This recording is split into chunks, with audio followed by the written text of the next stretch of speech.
唔謙虛嘅去講，我仔依家可以即係心算可以算到4位數嘅加減法。而家佢6歲，啱啱6歲，所以到依家你叫佢參加比賽，佢會覺得比賽咯。升小嗰時候最難嘅點啊，點唔知佢要考乜嘢？真係做咗啲好特別嘅數學嘅題目。點喺一個陌生嘅環境入面，可以令到佢可以好冷靜。所有大學都會問你有冇考過 AMC8、AMC10，你有冇讀過奧數？即係我自己嘅 experience 嚟講，我覺得數學係必須要，係必要嘅。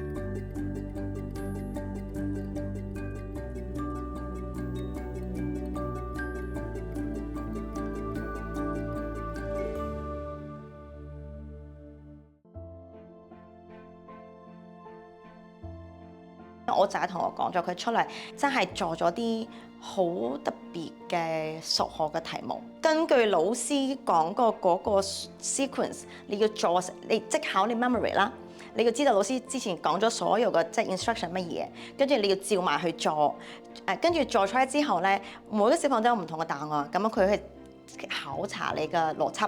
係呢個就俾我印象比較深嘅，真係好難。依家真係越嚟越好難幫佢 prepare 有啲特定嘅嘢咯，即係你話讀書，間間都會讀。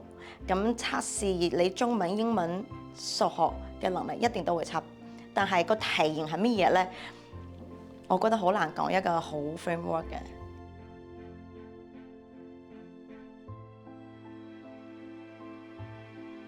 我仔去考 DBS、PD 嘅時候咧，因為我哋都有問咗其他家長小朋友考乜嘢，但係佢有啲家長就話要考數學，有啲家長話唔好考數學，點唔知佢要考乜嘢？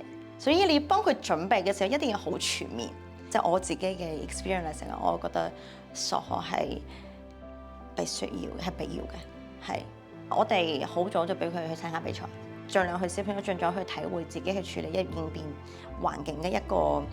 盡可能俾佢去參加比賽，自己一個人係應對好多人、陌生人，係在一個封閉嘅環境下面，即係由佢自己去處理情緒問題啦。家長要去幫佢哋揾呢啲機會啦。香港一啲唔少呢啲機會㗎，好多 K1 數學比賽㗎。我仔 K1 嘅時候，嗰一年應該參加過8次定係9次比賽，係啊。所以到依家你叫佢參加比賽，佢會覺得比賽咯，所以我覺得盡早俾佢哋試驗下，鼓勵佢哋，即係唔理佢做得幾差幾唔理想，個 experience 係個經歷係最緊要嘅。所以我就係從 K1 開始一路比賽，比到依家，佢都享受嗰個過程嘅。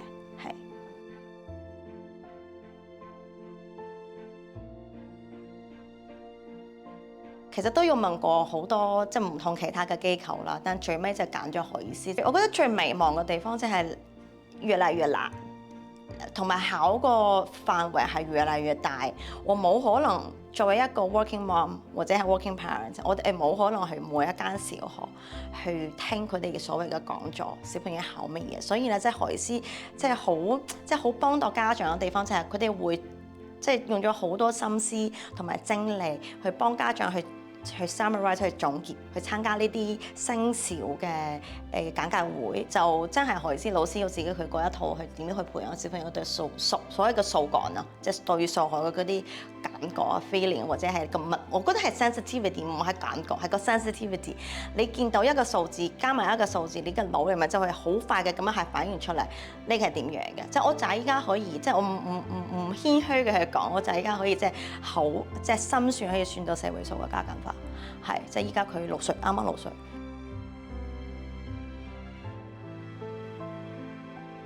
點解我會咁樣注重小朋友嘅數學培養嘅？我哋而家係 AI 世界啊嘛，咁 AI 世界好明顯啊，好理科啊嘛。講真啊，如果大家有機會去睇下嗰個 Ivy League 所有大學個申請嘅 application， 都會問你有冇考過 AMC8、AMC10， 你有冇讀過奧數？我哋就睇得遠啲嘅。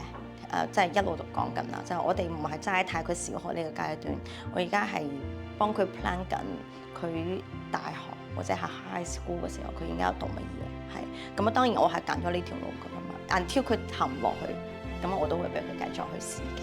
係，我覺得越早去開發佢個興趣，你係越早可以幫佢係佢有興趣嘅個方向去發展佢咯。